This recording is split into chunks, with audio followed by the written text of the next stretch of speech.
E na seção 2 de dissídios individuais também tivemos um caso de destaque. Veja na reportagem.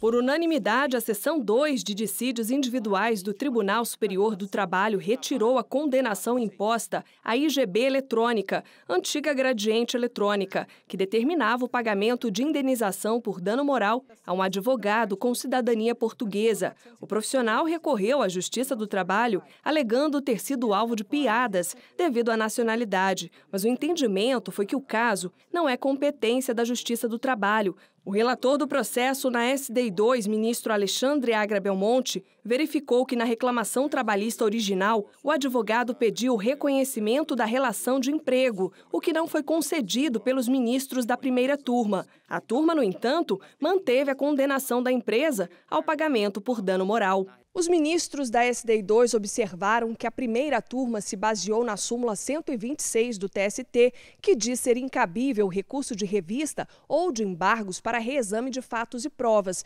Por isso, a condenação foi mantida, mas a IGB ajuizou a ação rescisória, argumentando que, como o vínculo de emprego não foi reconhecido, a Justiça do Trabalho não poderia julgar o pedido de indenização por dano moral.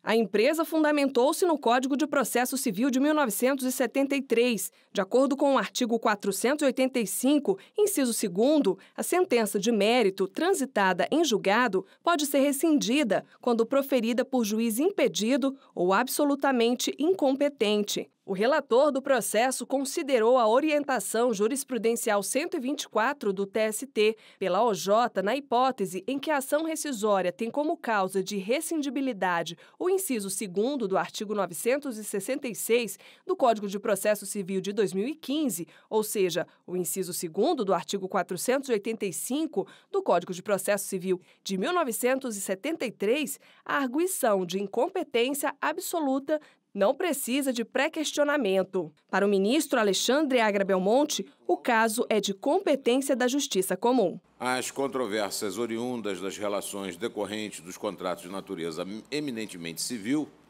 como se dá com os contratos de prestação de serviços advocatícios, não encontra albergue na Justiça do Trabalho, mas na Justiça Comum. O voto do relator foi acompanhado pelos demais ministros. Assim, o processo será enviado à Justiça Comum de São Paulo. O TST divulgou a movimentação processual do tribunal referente aos meses de janeiro a setembro deste ano. O TST iniciou 2018 com um acervo de 255.363 processos em tramitação. De janeiro a setembro, foram recebidos 240.480 processos, julgados 231.850 e baixados 185.354. Para conferir mais detalhes referentes aos dados completos, acesse a página tst.jus.br/estatística na aba Movimentação Processual.